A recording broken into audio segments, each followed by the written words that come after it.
You see, say, na me give you money, wait, say you cut this show, and I say, as if fine, as if fit you. You go carry your yansh, now you go sit down for inside. I don't want to see your leg for outside.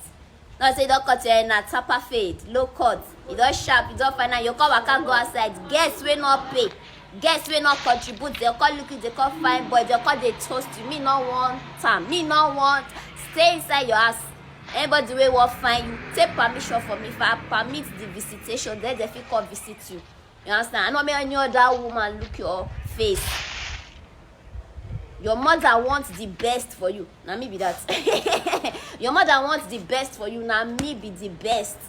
You understand? Nothing there aside though. Nothing there aside. How many all the exes where you get? Which one of them don't pay for your haircut before? Anyone don't pay for your haircut? No be Vero be the first girl to pay. Carry your yansh, may you go sit down, play. May you respect yourself. Calm down. Today I cut hair for you. Tomorrow now, if you buy you baby salon. Now man wey comes out go enjoy me. So if you bring yourself down, humble yourself, I go take care of you, sweet boy. Oh yeah, kiss me, go inside, go lighter.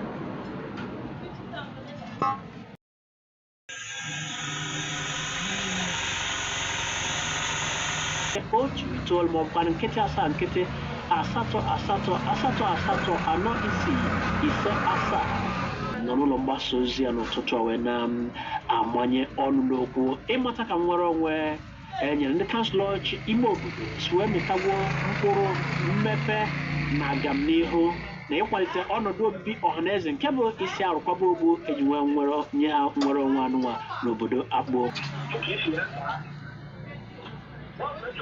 One more.